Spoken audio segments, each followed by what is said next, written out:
Good morning, welcome to my channel. I'm Dr. Kiritsis, and today I wanted to give you a small summary as to what was happening with my writing. I've recently finished another manuscript. This one's called Tales of a Spiritual Son. I've got the manuscript here to show you.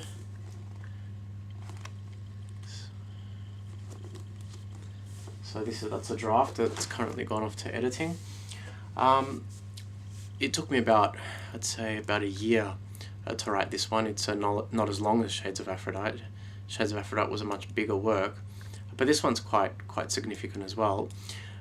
The idea behind it came from a cousin of mine, Harry, who said to me, look, seeing as you chose to work with Greek culture and Greek myth and Greek history in your last project, why don't you just continue on from that and take a few concepts, or actually take a few other myths from the annals of classical literature and contemporize those. So why don't you bring some of the ideas, philosophies, characters to a more modern audience? It doesn't necessarily have to be the myth as we know it then, or it doesn't have to stay faithful to the myth, but as long as you pull some of those ideas into your the stories which you create for this book, I think that'll be a good idea, and that's exactly what I did.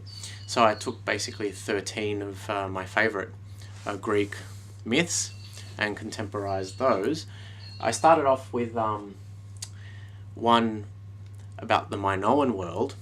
I have a deep fascination with Minoan civilization, so it seemed quite fitting to start with the Minoan civilization, and also the fact that the Greeks see the Minoans as their forerunners, the forerunners that created a classical civilization. And then from that I moved on to a tale about Greek fate, the idea of Greek fate, which is a very old idea, and it's a very Greek idea, as opposed to Judeo-Christian free will.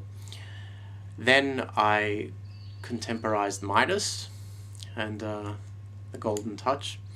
So it's quite interesting.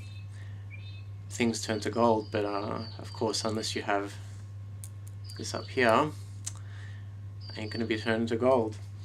So then I did 4 myths relating to the Greek lovers. So I did Eros and Psyche, Pygmalion and Galatia. I did Orpheus and Eurydice. They were more inwardly turned interpretations, so I kind of psychologized them, if you like.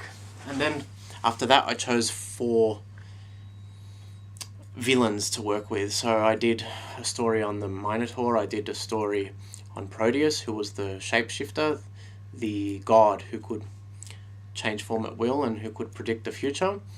I also did a story on the Theban Sphinx, and the last one was on the Gorgon, but it wasn't Medusa. It was Thenon, who was her sister, the oldest of the Gorgons. And then I continued on and wrote a story which brings into it the theme of the Trojan horse, which we of course see at the end of the Iliad. And I concluded with a story about nymphs and about the reality, or the nature of reality. So the whole myth had to do about myths, but also the nature of reality. Yeah, so it was extremely enjoyable for me, given I encompass a strong interest and a gravitation towards this material. So I will definitely keep you updated as to the status of the projects.